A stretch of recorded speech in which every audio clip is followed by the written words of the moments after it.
Hey, everybody. Welcome to the Roaring 20s. Before we get into today's show, I want to tell you about something really cool we got going on here at Lions of Liberty. Our good friend, the godfather of the Lions of Liberty, Howie Snowden, mentioned a few weeks ago. He said, you know what, guys, it would be cool if we had a Roaring 20s t-shirt. You know, Lions roar, roar!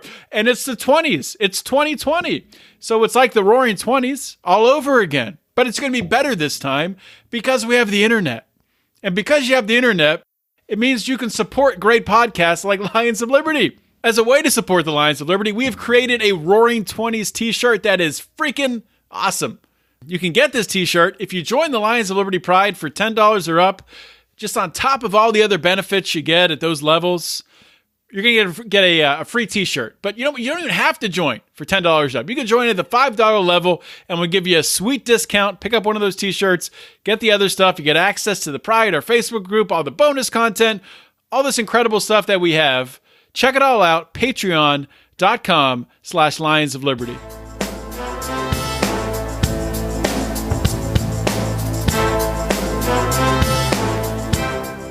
Welcome to Felony Friday, a presentation of the Lions of Liberty podcast. Here is your host, John Odermatt. Felons, friends, and freedom lovers, welcome back to another edition of Felony Friday, a weekly show right here on the Lions of Liberty podcast. What is Felony Friday? Felony Friday is a show where every single week we're going to do a deep dive and we're going to examine and expose injustice in the broken criminal justice system. Now, if this is your first time listening to Felony Friday, your first time listening to any of the shows we have here on Lions of Liberty, sit back, relax, enjoy the show, put your feet up. If you're driving, please don't put your feet up. But if you've been back several times, if this is a regular habit of listening, why haven't you subscribed? Or maybe you have subscribed. Thank you if you subscribed. But if you haven't, please do so. Whatever podcasting app you're listening on, please just scroll up to the top there, punch that subscribe button, and you'll get every single episode of the Lions of Liberty podcast and of Felony Friday delivered to your little listening device. And also, if you really enjoy what you're hearing here, please think about giving us a 5-star rating and a review on Apple Podcast, especially if you listen there, because it helps with the algorithms and all that crazy stuff. Without further ado, let's get rolling with today's show. My guest today on Felony Friday is Maurice Clifton. Maurice was sentenced to 33 years and 4 months for crimes that during which those crimes, nobody was hurt. He went to trial for 6.4 grams of cocaine and money laundering. But on top of that, he was held responsible for 1.5 kilograms of ghost dope. And we'll get into talking about exactly what that means. Maurice just got out of prison, I think 2 weeks ago from when you're going to hear this interview. So on January 10th, this was after serving 23 years, almost to the day. So Maurice, welcome to Felony Friday. Hi, how are you doing, Mr. Odermatt? I'm doing good, man. I'm doing good. And I assume you're doing good yourself too, enjoying your freedom here. Man, it's a blessing. It's surreal. You know, I feel like a dinosaur being reborn. Everything has changed so much, so it's just going to take a lot of getting used to. I'll tell you what, though. I mean, for somebody who is new to, wasn't exposed to this technology and everything, you did a great job. We're on a Zoom call right now, and we had a little bit of an issue getting set up, but people have issues with that who haven't ever been to prison. They have trouble using Zoom, so that's nothing to worry about there. But I kind of want to do this show backwards a little bit. Normally, I start out and have my guests go through like from the beginning, from their childhood, and go up through that. But since you just got out, and it's so fresh in your mind, let's start. That last day of prison, and just the feelings. What happened from waking up to getting out? Can you just walk us through that day? Man, Friday morning on the 10th, I was in my last place of incarceration was Forest City Camp. It's like the southern most eastern part of Arkansas, right at the Memphis, Mississippi border. And so Friday morning was not a typical day because they called Unicor work call early across the loudspeaker. They called it about 5:30 and said Unicor work call. It was pouring down raining. I didn't want to go to work. And I don't know if it was raining. I called my girlfriend, and we always pray like several times a week. And I talked to her on the phone, and she was having a bad morning. She didn't want to start, so I told her I was going to go to work early. So I went over to work about 6:30. It's like a quarter mile to walk to work. So I'm walking in the rain, going to work. And I get to work about 6:30, and I work. I end up coming in for lunch, not knowing that I was already free. The judge had issued the order about 10:30, but the problem was that the marshals and the courts in Grand Prairie couldn't get in contact with the institution. They couldn't reach anybody there. Wow. So I came in at lunch about 11 o'clock, and I called my girlfriend again, and we just talked on the phone. And I remember telling her that everything in God's timing. And we were talking back and forth. She was asking me, "You think you're going to hear anything?" I said, "Well, it could be any day. It could be next week. It could be next month." So I said, "But the thing I built my whole metro has been the last few years, since they passed the first step, was everything in God's timing. Whenever it's my time, then I will be released." Mm-hmm. So we talked about it. But when I got off the phone, I just felt like this heavy burden on my shoulders because, I got a lot of family that's been waiting on me. I had her waiting on me. She had been riding with me for like about 5 years. I met her since I've been incarcerated. And I was walking back to work. It was still raining. I thought about not going back, but I had a lot of stuff that I needed to do at work, but I didn't feel like doing. So What kind of job? What kind of work were you doing? Well, I worked in Unicor. It's a federal prison industries, and we make office furniture there. So I was I was working in the warehouse where I was like a material handler. And so what we did, I sent all the raw materials to the institution to make the furniture. And so I came over there on the institution need from a FCI low. I've been in Unicor since like October 1997. So I've been in Unicor since then. So I've been to like 4 institutions for like a special needs to help set up the institution. It's big business. So, back to my day, I'm on my way back to work and I'm facing the north wind. It's raining. The wind is blowing in my face. My little raincoat is torn down the middle. I got staples in it. And I said, "Lord, I know you said you wouldn't give me more than I can handle." I said, "But man," I said, "this is heavy, Lord. Carrying this time has gotten real heavy. So, I don't know." I said, "I don't know if I can make it." So, and I went on to work, man. I like to do USA Today crossword puzzles. So I had 3 of them on my desk that I had saved because I normally do them in like 25 or 30 minutes. Well, today I finished all 3 of them in like 45 minutes because I was so zoomed in just trying from the frustration. And so we were getting off early that day and normally get off at 3 o'clock, but they called us up and told us, "Well, we're going to let y'all leave at 2:30 because the weather was kind of bad. And we're going to let y'all get out of here." And so my former boss, who was across the street at the low, he came in and he said, "Hey, man, they had a room out yesterday that you got immediate release." And I said, "Well, Mr. Weaver," I said, "I don't know if it's," I said, "If you see, I'm still here. So I don't know anything about it." He said, "Yeah." He said, "I'm going to hate to tell the guys that you're still here, man. All the guys been kind of pulling for you, hoping that you get some action." I said, "Well," I said, "don't give up on me. The day is not over with yet." Why I said it, I don't know, but I just had to figure that it was just a manifestation of God, me knowing that I was already free. So anyway, I walk back to the unit. I get to the unit. When I get about 30 yards from the unit, I can hear my name on the loudspeakers, and the secretary was calling me, "Maurice Clifton, report to see me now." So the guys told me, "Yeah, they've been calling you about 10 minutes, and the officer at the message center called you too." So I walked up to the message center to the office. What did you think when you heard your name on the loudspeaker? It was I was thinking because I was waiting on the 7 days too. They made the 7 days retroactive too, where they owed us 7 days. So I had 23 years worth of 7 days, actually 33 because they gave us good time on the front end. We were supposed to get 54 days a year good time in the feds, but they were actually giving us 47. So with the first step, they fixed the error and they had been recalculating everybody's time. And so everybody had been waiting on the 7 days because they had until the 19th to get everybody done. And so I was like one of the last few who were there that hadn't got their days. So I figured it was the 7 days, or I figured I had got into, some kind of trouble or something like that. So when I went to the message center, the officer said, go see your secretary. So when I walked over to see the secretary, I knocked on her door, and she said, come in. She said, who are you? I said, I'm Clifton, Maurice, just like that. And she said, she stood up and she said, well, she said, Mr. Clifton, today you're a free man. And showed it on the paper. It had 110-20 on it, you know. And I didn't know whether to feel joyous, sad, turn a flip, or what. And she said, well, that's the good news. She said, the bad news is, she said, I got to get you out of here before 4 o'clock today, before count time.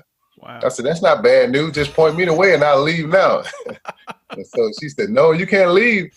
She said, you can't leave now. Somebody has to pick you up. So I'm thinking in my mind, man, who's going to pick me up in the last hour? Well, just ironically, I have 2 sisters that live in Forest City, but I didn't remember their numbers. So I called my brother Antonio from in Mississippi. He was coming up from Baton Rouge. When I called him, the secretary called him, and I got on the phone with him. And he said, man, he said, you finally coming home. I said, well, how you know? He said, man, everybody been knowing since 10:30. And said that my attorney had been calling the institution, and the U.S. Marshals had been calling the institution. They finally got a hold to somebody about 2 o'clock. So since 10:30 that morning, I had actually been free. When I was going through these trials and tribulations on the way back to work, you know, wow. I had already been blessed with my freedom. And so it was just a beautiful thing, man. I called my brother. He said, well, I'm going to call your sisters there and everything. So I was at the camp facility, and the low is like about a half mile, and you have to out-process from the low. So the secretary was running. She gave me some paper to sign. So within an hour, I had to do the merry-go-round, have all the departments sign my paper. And, you know, so she was running around trying to get all the paperwork signed. I had to sign some paper to clear my name out. And, man, it was just all the guys were running around. Man, you leaving, you know, because I taught a lot of classes over the years, and a lot of guys knew me. And so they were happy for me. You know, they gathered around, all of them hugged me, and they walked me up to the front. And we had to run in order to get off because we had to count hill up at all 3 institutions. So I had to be out by 4 o'clock, you know, because officially I was a free man. So when I went over to the low, the guy took me back, and I had to go through the metal detector and, you know, go through the normal procedure going back to R&D. So when he keyed me out the system, you know, he shook my hand. He said, man, you're a free man now. So when I walked out the door, the lady, you know, when you get to leave, when you go inside the fence, which is a low or a medium, you got to get your number before you enter or leave. So when I was leaving, she asked me for my number. I told her for the last time, 28332-077. And so when I walked out, I didn't have to, you know, I got ready to go through the metal detector because that's, you know, all inmates come through the metal detector, in and out through the metal detector. When I walked out, the officer said, no, you don't have to go through. He said, man, you're a free man. I said, go ahead. I said, go around the metal detector, go ahead. I said, take care. And I walked up to the desk and shook his hand. Now, it had been raining all day. When I walked out about 4 or 5, it stopped raining, man, and like the cloud pierced and the sun started to shine.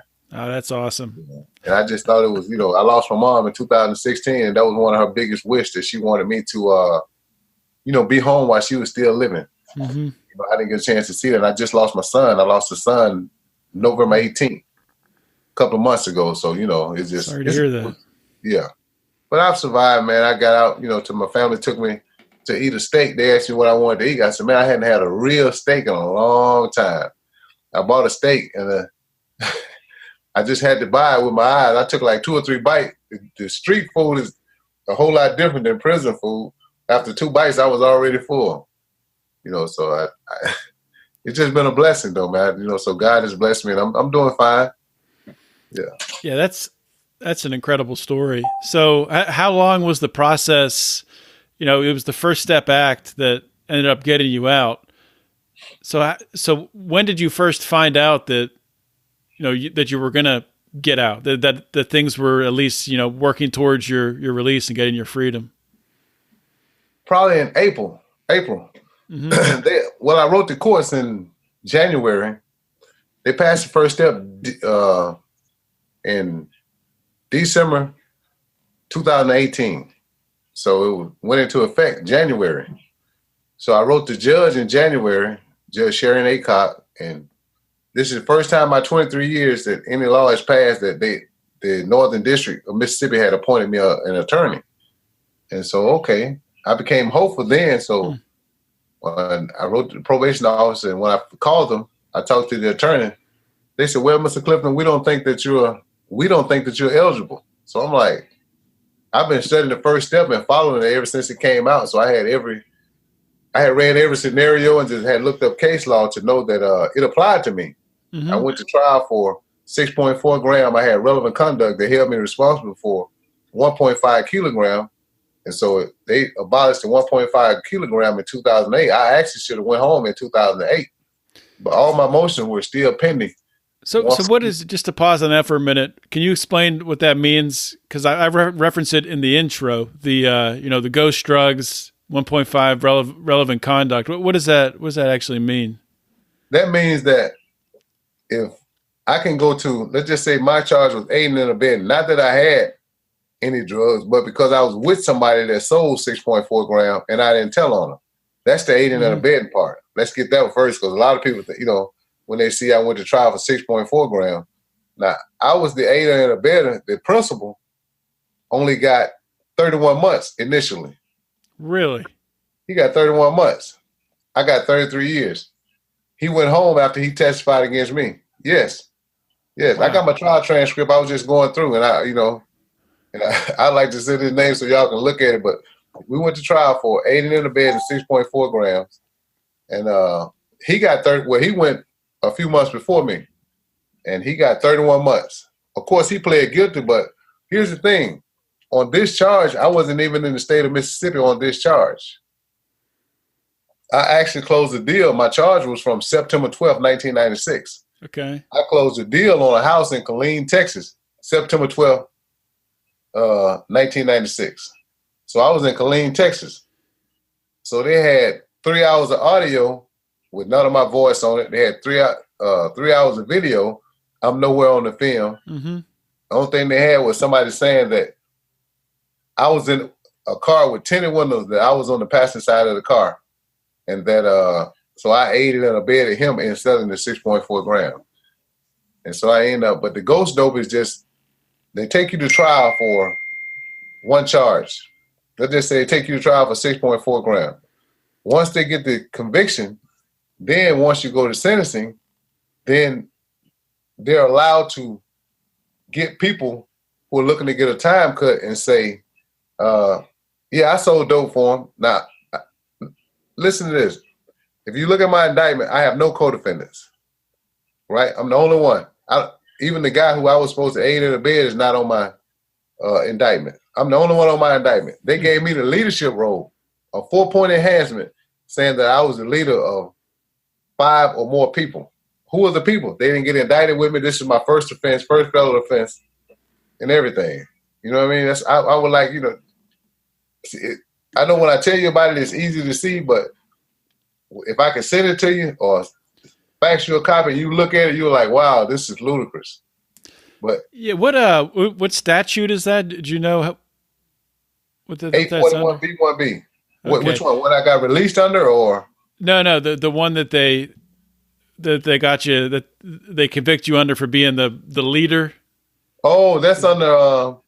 That's what they call an enhancement, a post-sentencing enhancement. Okay. So none of this was presented to the jury because the only thing they talked about at trial was the quote unquote, the 6.4 grams. Mm-hmm. That's been my whole argument. So when we went to sentencing, the probation do what they call a PSR report, mm-hmm. and it comes back. And so the only dope that they had attributed to me, or cocaine they had attributed to me, was from an IRS agent. Now I'm gonna take you through this IRS agent. His name is Harry Bostic. I want you to write that name down because I want you to Google it later. Because I will. Yeah. How do you spell that last name? Bostic. Okay. Now, this guy, Harry Bostic, he was pardoned by the governor of Mississippi in 2010.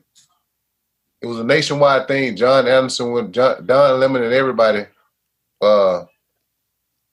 screamed bloody murder because he was pardoned by the governor of Mississippi. And these same prosecutors that tried me wrote him character letters. Now, in 2006, he was riding in the government vehicle coming from Oxford, and he ended up hitting a lady and her son, and I think the child died or something. Mm-hmm. So he ended up going to prison. The governor pardoned him in 2010, right before he got out of office. 7 months later, he was involved in a hit and run where he killed a girl named Charity Smith. 7 months later, and he's in jail. Drunk driving, probably, I assume. Right. Yeah. The same thing. He was drunk driving, but he had got caught with like seven offenses, but they would let him go because he was a government official. On this charge here, I was in Arkansas. I went back to court for traffic ticket in Arkansas in 1997, January 15, 1997. I drove from Killeen. I had bought the house in Killeen. I drove from Killeen. I went back to Lake Village, Arkansas for a traffic ticket. They arrested me on tax evasion on his order. I never got extradited to Mississippi. He drove from Mississippi to Arkansas and put me in his personal car and took me back to Mississippi. I'd never seen him. So he arrested me. He never read me my rights. The only thing he said, Maurice Clifton, I got a warrant on you for tax evasion. I tell Chico County Sheriff Department, I said, man, tell him to show the warrant. Tax evasion is a civil matter. It's not criminal, unless I go into default. And so they didn't want to hear it. He shackled me. When I get to Mississippi, it's not aiding and abetting. It's not tax evasion. That's when they charged me with aiding and abetting the sale of 6 grams of cocaine. And I haven't been out ever since. January 15, 1997. So you were never charged, or that tax evasion, nothing ever happened with that? No. It was something that they used to bring me back to the state of Mississippi. But here's the whole thing, right? Wow. I got a stack of paper in there to where my Mississippi number, when they arrested me, you're supposed to have the only somebody on a federal case, and I want you to look this up, that can transport you across state line is the U.S. Marshal. No IRS agent, no local police department, because you need a governor warrant to take a prisoner from one state to another state. Mm-hmm. And so none of this happened, and that's been my whole argument. But once they convict you, all that is moot. You can't even argue that anymore. You can't even bring that up. They don't care how you get before a judge, whether you were kidnapped or anything. It was basically kidnapping. And so that wasn't brought up at your trial then? No, because I was brought up at my sentencing, at my pretrial hearing, and so I had to take a public defender because I didn't have any money. Mm-hmm. They gave me a public defender, and first thing he asked me when he came to interview me, he said, "Well, did you sign anything for them to extradite you?" I said, "No," and he said, "Well, how did they bring you back over?" I said, "The IRS agent brought me back in my personal car." In his personal car. So he said, okay, don't worry. He said, we'll get it fruits of a poisonous tree. And so when we get to pretrial, I'm asking him, you're not going to bring that up? That's like the Chico County Sheriff Department testified. I've been trying to get my preliminary hearing transcript for 23 years. For 23 years, I've written the courts. My family has went down and tried to pay for them and everything. They won't even transcribe them because in my sentence hearing, he said that the confidential informant who was allegedly supposed to ward a wire on me in 1997, September 12, 1997, is the one that testified on the grand jury in November. Now, I found out that the guy who was supposed to have worn the wire ran off with that tape and ran off with the money that he was supposed to use. So there was never actually any. And the guy that I aided, supposed to have aided and abetted, they charged him with 6.4 grams of selling fake cocaine, candle wax, and baking soda. Mm-hmm. But when it got to my trial, it's real. It's 6.4 grams of real cocaine. So I always wonder how he got 31 months.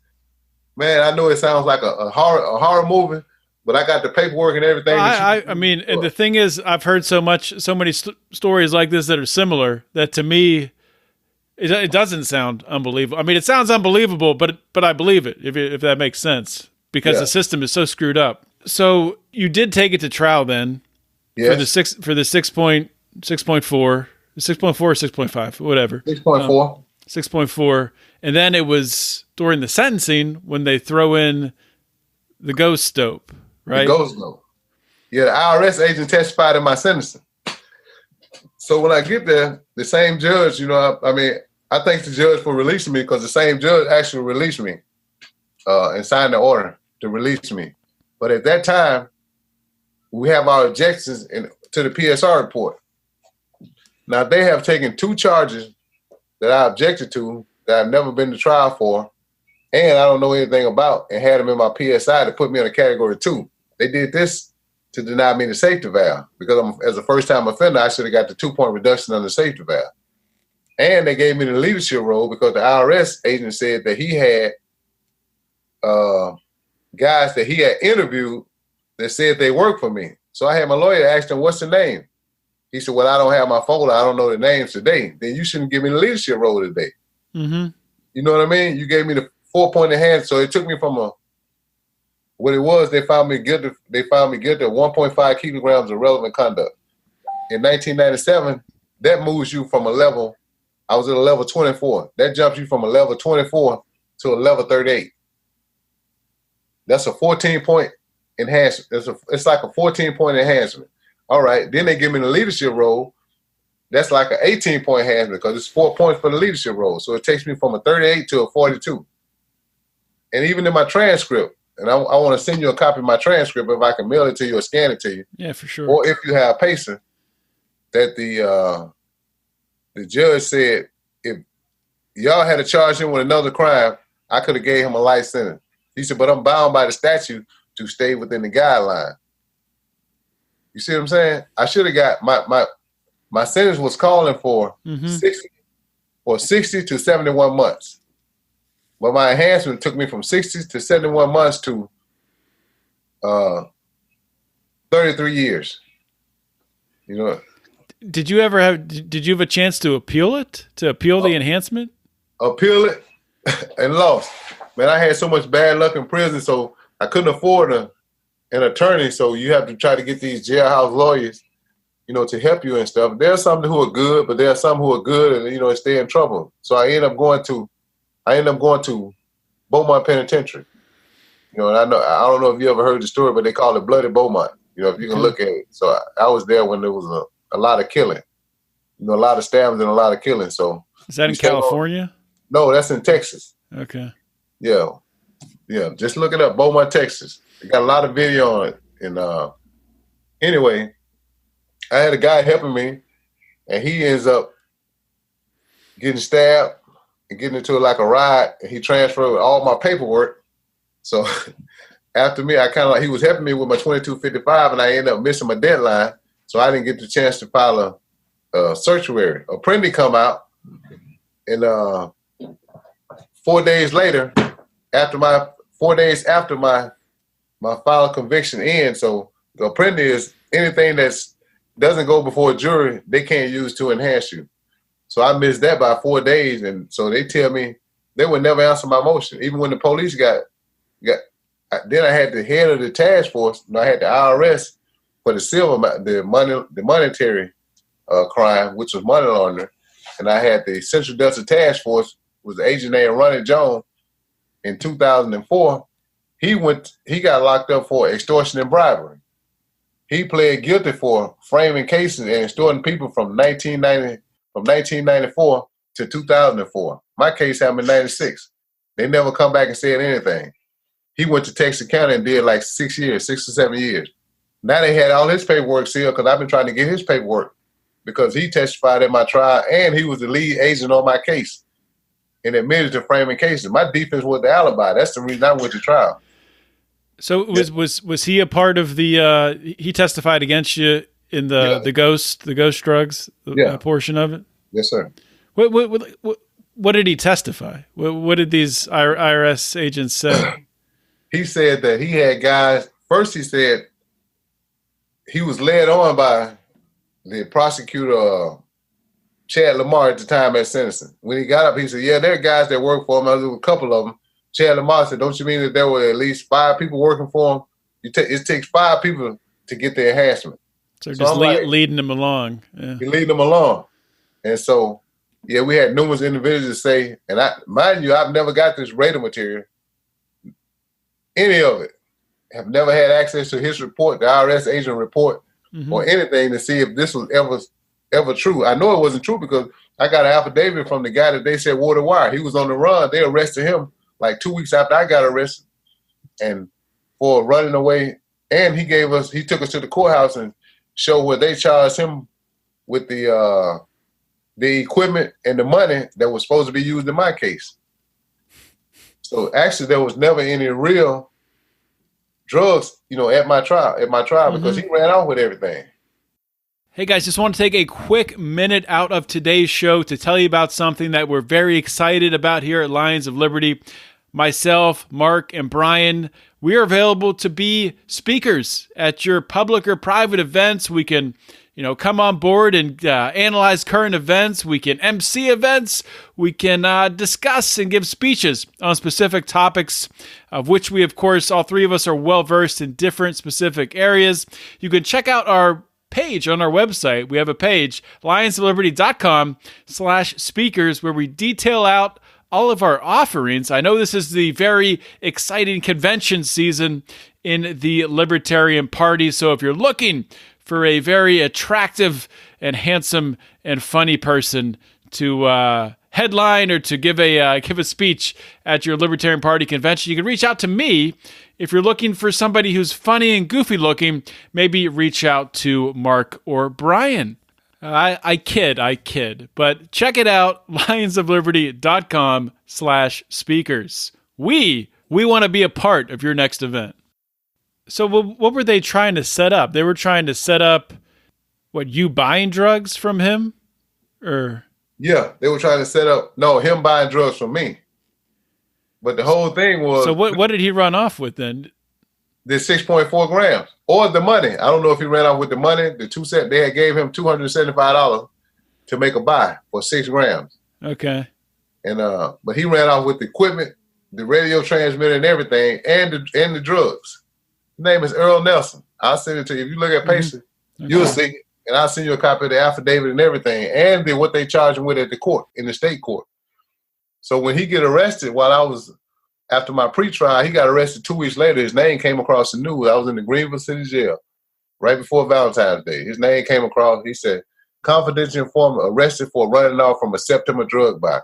That was the news highlight on WABG in Greenville, Mississippi. So I called my lawyer and tell him, I said, hey, man, they just arrested the guy who they said was a confidential informant. He's been on the run since September. So how could he have testified in my grand jury hearing in November? You see what I mean? So who testified then? Nobody. I don't think they ever had one. They said that he testified. Wow. They said that he testified. And you can't get those grand jury documents? I can't. Yeah. A reporter or investigator could, but I could. I've been trying to get them. I've written them several times, asking for them. Just his testimony. So I spent 23 years, and for a crime I didn't commit. That's the first thing. And the second thing is, when I went to trial, they give you, you in the feds, you have a U.S. Marshal number. When I went to trial, my number was 105-90-042. I know it because that's what I went to trial in. That's what I had to use to get on the airplane. That's what I had to use to get off, to be transported. If you don't know your number, they won't transport you. So they give me this number, and I had it on my armband for probably a year and a half.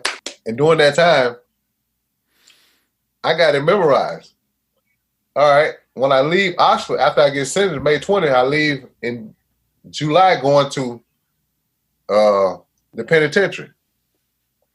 When they take me, I'm the last one to get on the plane. The marshal wouldn't take me on the plane. They said, no, we're not going to. So they took me on the back of the plane in 1997, July 97. I'm the only one that left Oxford in my street clothes. I didn't leave in a uniform. Why is that? It was either because I wasn't on the manifest, or they was using somebody else's number. I want you to write that number down too, 105-90-042. Do you have a Pacer? I do not. Yeah. You got to get Pacer. What was that number again? 105-90-042. All right. Let me give you the history. When you get transport from institution to institution in the feds, before you get on the plane, you have to say your number. Mm-hmm. You come up, they have a picture of you, They got to manifest. Right, right. All right. And so your judgment and commitment is your receipt for prisoner. It's like a voucher for the prisoner to transfer him to the penitentiary. So when I went to get off the plane and said my number, they wouldn't take me. The marshal wouldn't take me. The guards from Oxford, Mississippi, pulled them to the side and they talked. I had the plane held up like an hour. I never forget it. It's like yesterday. And so I'm wondering, I don't know because I've never been to the penitentiary. I'm just thinking that it's procedure and protocol. All the other people that left with me, they're already on the plane. Right, right. And I'm the only one that's in street clothes. So they take me and put me on the back of the plane and I ride to Oklahoma. When I get off to give them my number, they set me to the side and I was the last one processed. They took me into an office and asked me, what's your name? What's your social security number? And so I don't know if it wasn't matching the paperwork that they had, but let me give you a history on that number. That number belongs to another guy by the name of Melvin Mathis.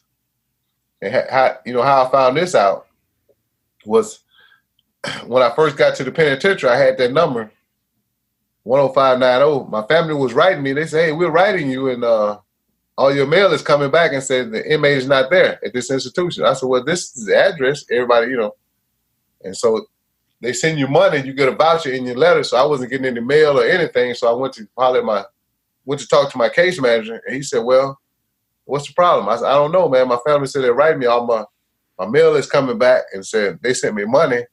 I haven't got my money. So. Would that be common for them to reuse a number? No. I wouldn't think so. Even if you go home and come back to prison, you get the same number. You see what I'm saying? The number they never give, or they shouldn't be given one number to another prisoner, right? No, if you go to jail 20 times, you're going to have that same number. If you get out and go back 20 times in the federal system, you're going to have that same number. Same thing in the state, all states. It's how they're keeping track, how they're tracking you. Right.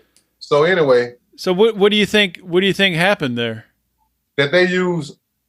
If you look at his case, we have the exact same charge, exact same date of arrest. His charge happened on September 12th. We have the exact same date of arrest, but his arrest was September 12th. Mine wasn't. I didn't get arrested until January 15, 1997. But they use his paperwork. Our case numbers are identical. You don't even, you've never heard of anybody with the same case number in the federal system. Our case numbers are identical except the last two letters. Mine is BB, NB, and his is LTS. So his judge was LT Center. Mine was Judge Neil Biggers. That's the only thing different, but we got the exact same case number. Exact same date of arrest. Exact same indictment form.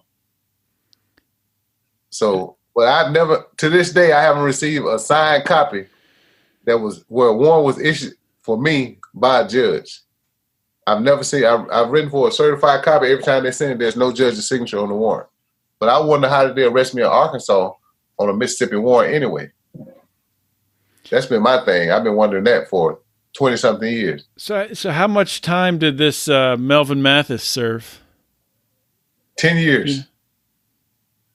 You never ran into him or anything? No. Yeah. No. I ended up getting this. I ended up. So did they change? Did they change your number then? After that, I assume they ended up changing when I was at Beaumont Penitentiary. They gave me the number 28332-077.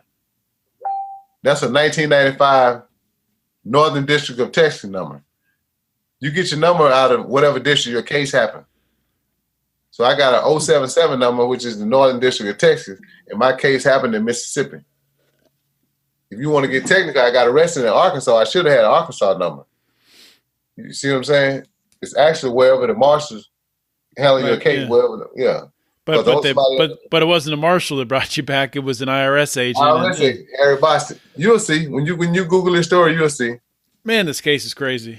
Real crazy. And I got like 2 boxes of paperwork where you can see and read it whenever you want to read it. Yeah. Yeah, I definitely want to look into this more for sure.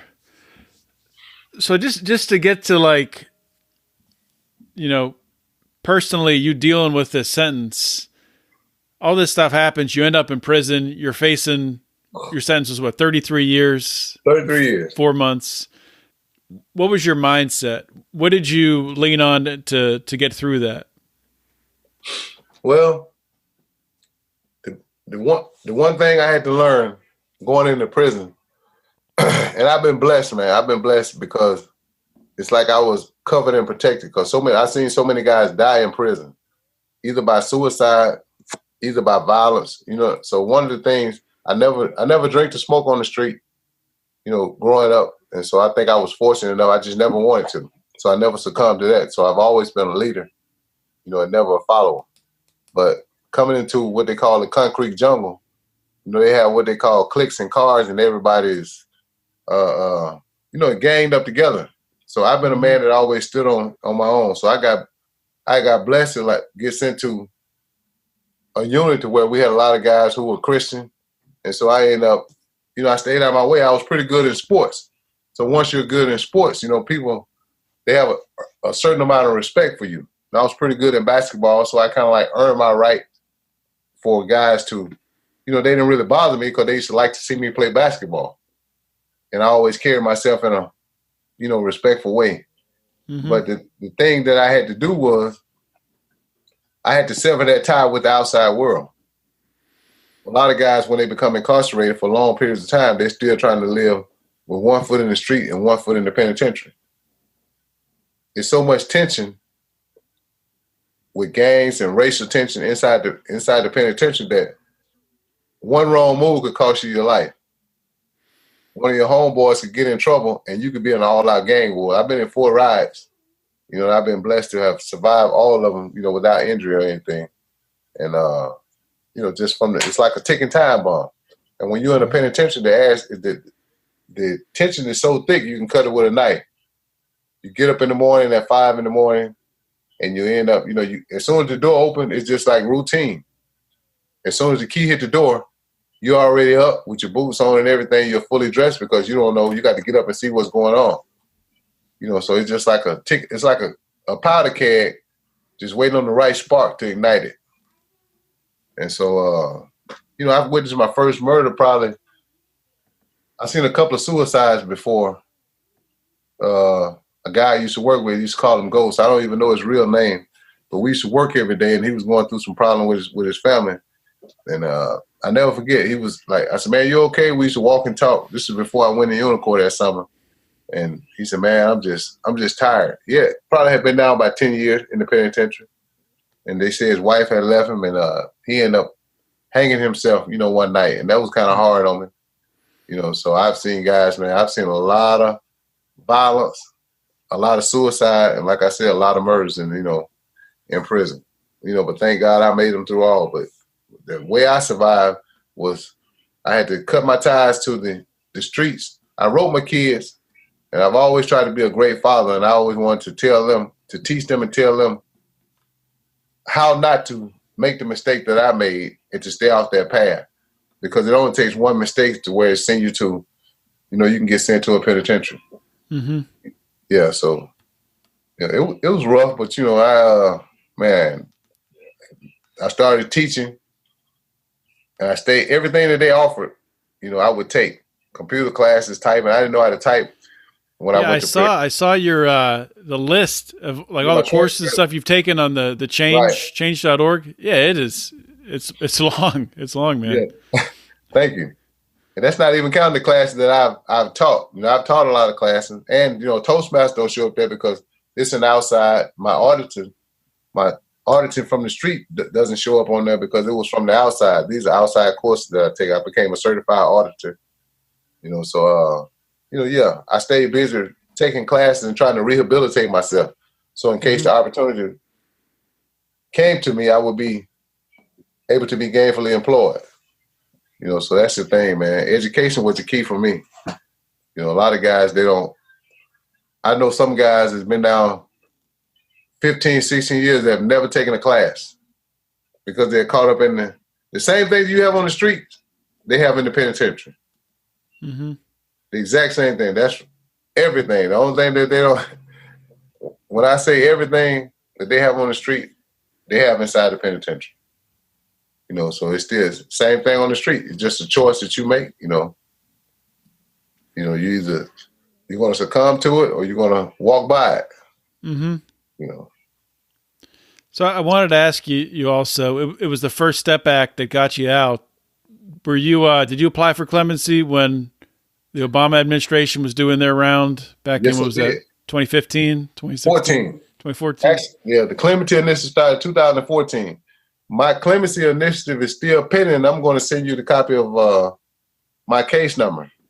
And I was actually in Bennettsville, South Carolina. And I applied. I just knew I was going to get clemency because I was a first-time offender.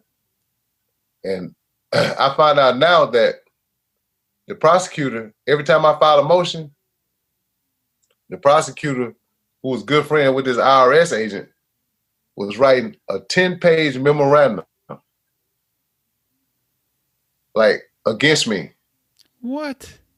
A temp named Chad Lamar, appointed by President Trump to be the U.S. attorney in Northern District. Jeez. He was writing a 10-page memorandum every time. You got to get Pacer, man, so you can see. If you're going to do it. So you can see all that stuff on Pacer. You can see the 10-page on Pacer. My son just told me last year. Wow. Every time he was writing a 10-page, and he fought tooth and nail for me not to get this. Tooth and nail. I had a sentence here in December 16th. He didn't come. He sent another guy. He sent another prosecutor by the name of Paul Howell. And Paul Howell basically told my lawyer, my family went there.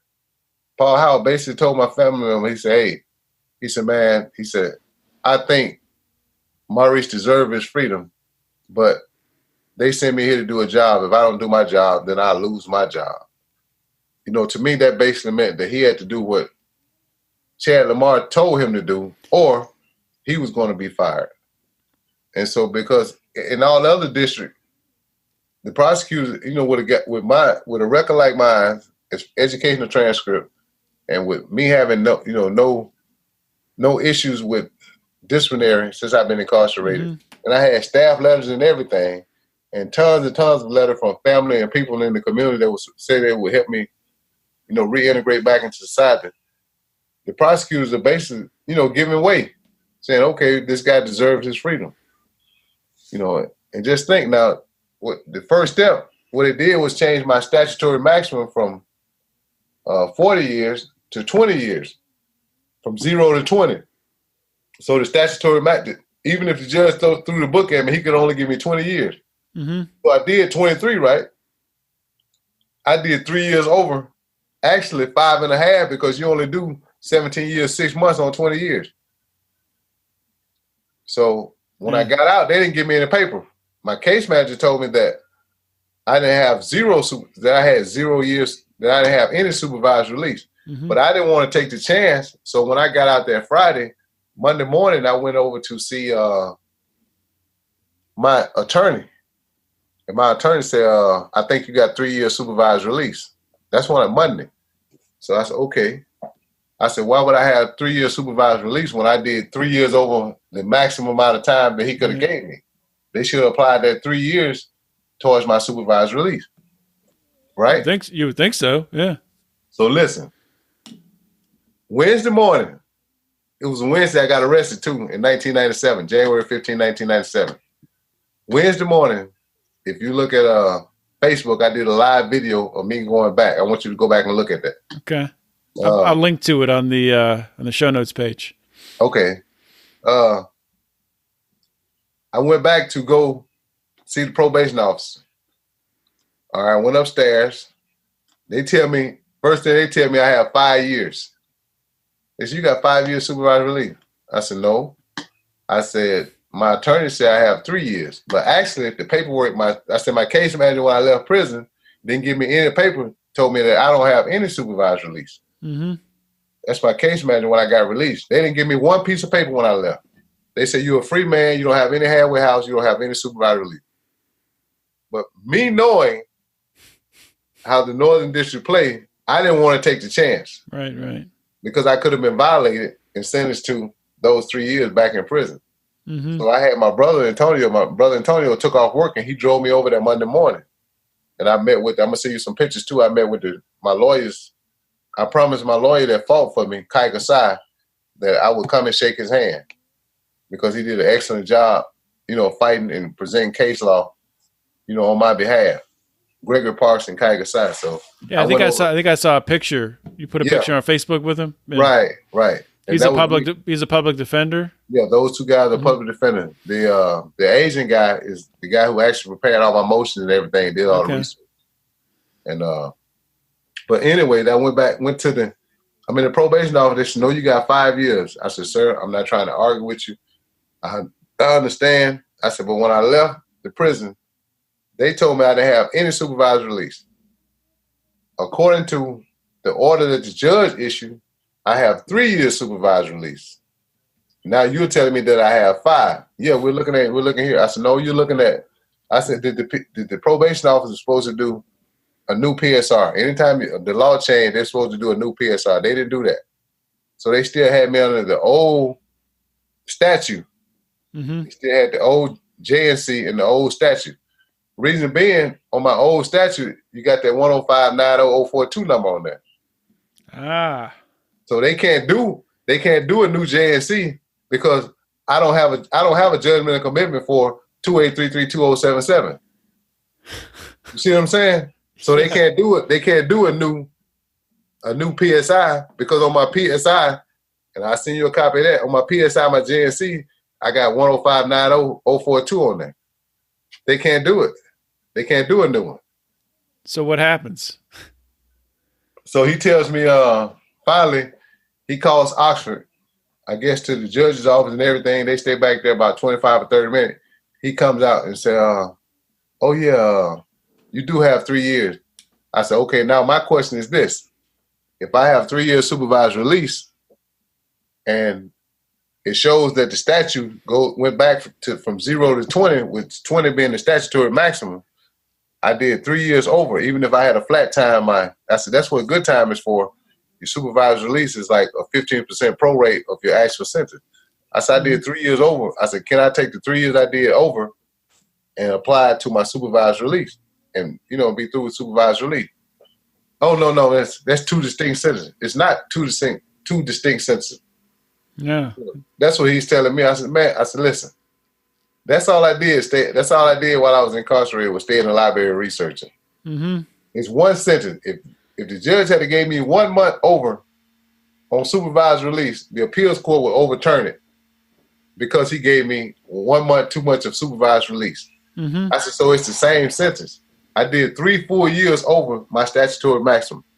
Why can't I get those 3 years applied to, you know what I mean? It seems clean cut to me. I mean, I'm not a lawyer, but well, pay me for them. yeah. What one of the two? Yeah. Right. Yeah. Yeah. So I don't know. So that's still kind of up in the air right now. Then I guess. Right. So I emailed my lawyer, asked him to prepare a motion for me, showing that that's the statutory maximum, and could I apply those 3 years towards my supervised release. So I'm waiting to hear something. So we'll hope and pray that comes through and that gets wiped out. Yeah, I do too. Yeah, they're pretty strict. You can't leave the state without a 10-day notice. You can't even leave the district. If you look at the district, it's just the Northern District of Mississippi. So I can't even really go to Jackson or about 100 miles away. I can't even go to that district without permission, even though it's in the state of Mississippi. Yeah, and they're real restrictive. Yeah. So we've been talking for about an hour. That's a good thing. That's a good thing. The time has flown by, and your cases. I mean, it's crazy what happened. So I definitely do want to have you back on in a little bit. I want to do some more, learn more about it, so I can ask more questions. And okay. I'm sure a lot of times when for a show like this, I'll have listeners that'll send me questions too and ask ask different things about the case. So please do. We'll let some time pass, but I definitely want to have you back on to go into more detail. Really, just one more question for you before I let you go. Now that you are out, you have your freedom, and I guess it's kind of up in the air with the 3 years release. But just looking ahead, the next 5-10 years, where do you see yourself? What do you see yourself doing? Well, my biggest thing is the town I'm from is it's in the Mississippi Delta. It's a small town. It's real impoverished. So I want to try to maybe build a Black History Park. That's been my dream anyway for the last 18 to 20 years. I want to build a walk through Black History Park with statues and monuments. So, it's a historical town. It's called Mound Bayou. If you Google it and look at it, it's a town founded by, former slaves. And it was real big. It was real prominent back in the early 1800s, sort of like Black Wall Street. And I want to go around and speak to kids. That's been my mission. So I'm trying to work and see if I can get the opportunity to speak with a DARE program. And I want to also help fight mass incarceration, any way that I can. Maybe if you know somebody that's looking for somebody to come and speak or sit on a panel about mass incarceration, give me a holler, man. We'll try to work it out so I can get there.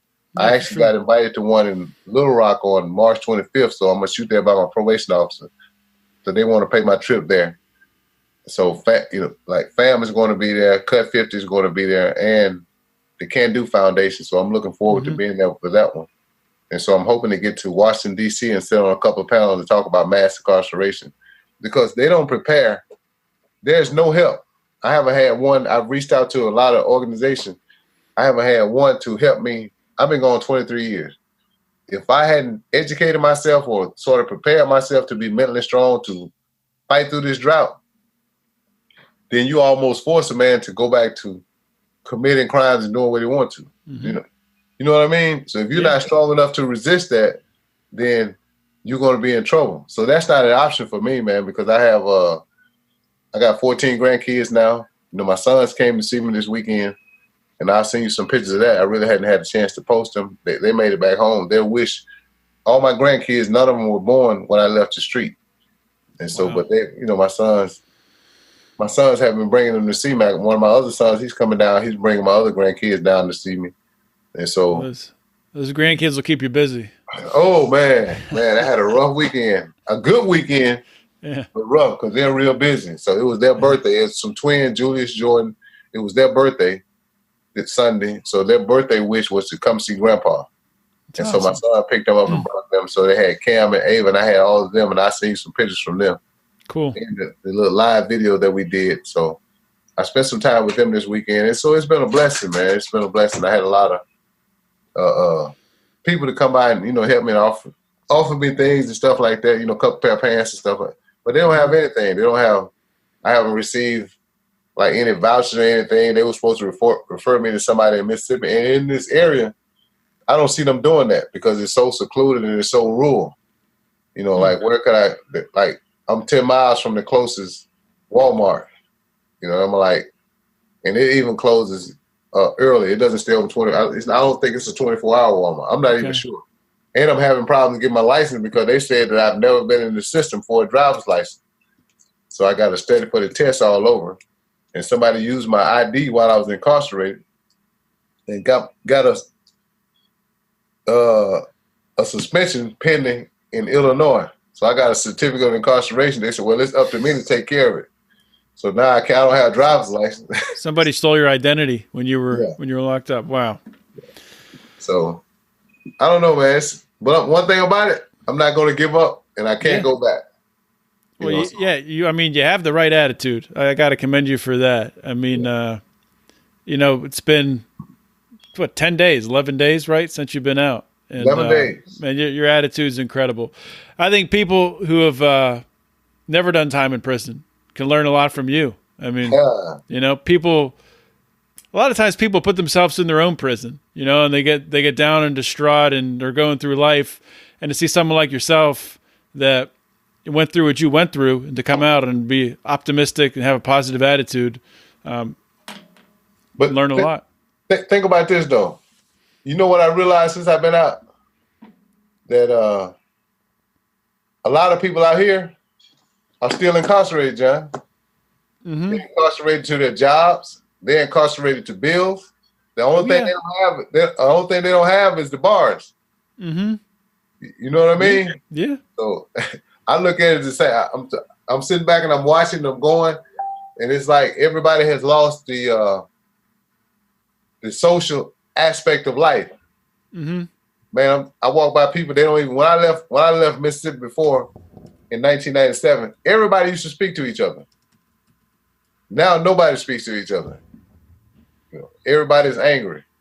And you're seeing the difference of people on cell phones too. I mean, before you were locked up, I mean, maybe there were some cell phones, but now it's like you're carrying around a little computer with you everywhere you go. Yeah. People are just have their face buried in them, but it's crazy, man. I don't know if you want to give out like your Facebook or anything if people want to reach out and contact you. You don't have to. I mean, yeah, I can. I don't have any problem with that, John. My Facebook is Maurice Clifton. That's all. That one. And my Instagram is POO_2black, BLACK. Okay. Yeah, that's my Instagram, and you can give them that. And I welcome all, man. I write poetry. I got my first book. I published my first book. I should have brought it, but it's on Amazon. It's called 2 Black, Pride for My Race. It's on Amazon. I have another book coming out next month.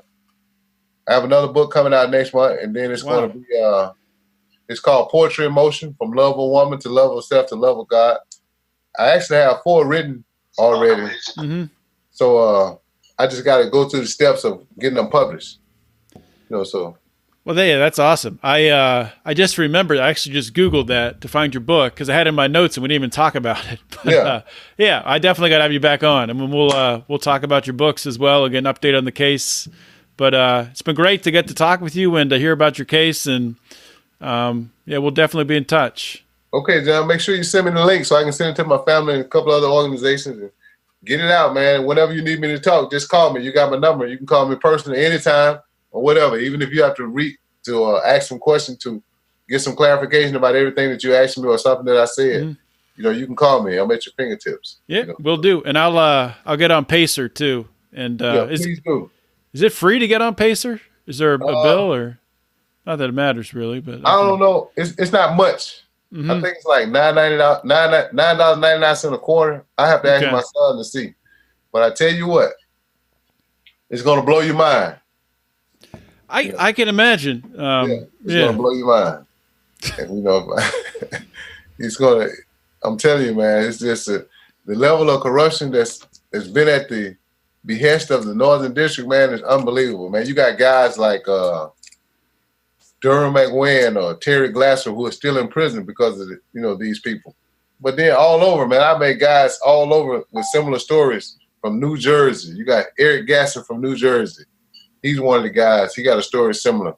You got a guy named Marcus Boyd from Tennessee. These are just some of the guys that I met in prison who are still serving time. Mm-hmm. James Hicks from North Carolina. They're still serving time because of prosecutorial misconduct or corrupt system. They should have been home. Man. But mm-hmm. They got to. You pass the first step. You go through all this legislation. And they're not doing any follow-up on it, man. Like Cory Booker and the congressman, they're not doing follow-up on these people. It should have been an oversight committee to look over these prosecutors to make sure that they're doing the right thing. Because they got a list of people that they're trying to put back in prison that got relief under the first step, even after the judge has granted them relief. You know that, right? It doesn't surprise me. I hadn't heard that, but that's sick. It doesn't surprise me. When I get the article, I'll show you. When I get the article, I'll make sure I send it to you. The link to the article. But they got a list of guys that they're trying to re-incarcerate because they felt like they shouldn't have got any action under the First Step Act. When the law is clear cut what it says. Yeah. I was still under 100-1. That's the only thing that probably really saved me. I was still under 100-1. And even then, when it first passed in December, I'm grateful to be free now. But even then, when it first passed in December, as long as I had been incarcerated and I was already over my statutory maximum, then I should have been one of the first ones. They should have did it in reverse order, but from the guys who had been here longer. Yeah, I mean, well, it's the government doing it. I mean, they're how efficient are they? Yeah, but I don't know, man. And if you got any of your listeners out there looking for a SAP operator, SAP operator, what SAP is, a warehouse production. I'm very proficient in that. So I did some staff training, and I'm a certified auditor. And I'm a Toastmaster, so I do public speaking. I started a couple of Toastmasters chapter, one in Yazoo and one in Beaumont. I served the vice president, one in Beaumont, and the president at the one in Yazoo. So, so I think I'm a decent public speaker. So, yeah, I'm confident that you'll find something, man. All right, yeah. Keep that positive attitude. Keep that positive attitude. I have to, John. Yeah, that's the only thing that's going to sustain me, and the great, God's grace. So, yeah, that's the only thing. Absolutely, amen. Yeah. You have a good night, man. Talk soon. Right, take care, man. All right. Thank you for listening to today's show. Another great episode of Felony Friday. As you know, Felony Friday is one of 3 shows we have here on the Lions of Liberty podcast. Of course, we kick off every single week with our Monday show hosted by Mark Claire. It's our longest running program, our flagship program, where Mark interviews leaders in the Liberty movement. Every Wednesday, we have Electric Liberty Land hosted by Brian McWilliams. It's your weekly shot of culture, comedy, liberty, swearing, and just good fun. Check that out. You can get all 3 shows by subscribing for the great price of $0 per month. You get everything that we have here. So please check everything out. And if you like it all, please consider supporting what we're doing here at Lions of Liberty. A great way to do that is by joining the Lions of Liberty Pride. You can do that by going to patreon.com/Lions of Liberty. Another great way of doing that is by following, liking, sharing our stuff on Facebook, Instagram, or Twitter. You can find us on Facebook at facebook.com/Lions of Liberty. On Instagram and Twitter, we are at Lions of Liberty.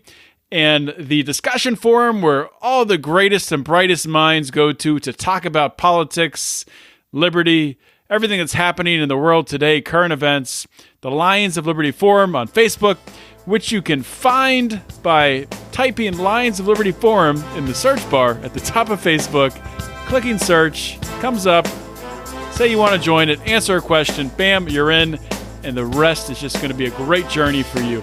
So check that out. That's all I have for today. This is John Odermatt signing off. Always remember to keep your head up and the fires of liberty burning.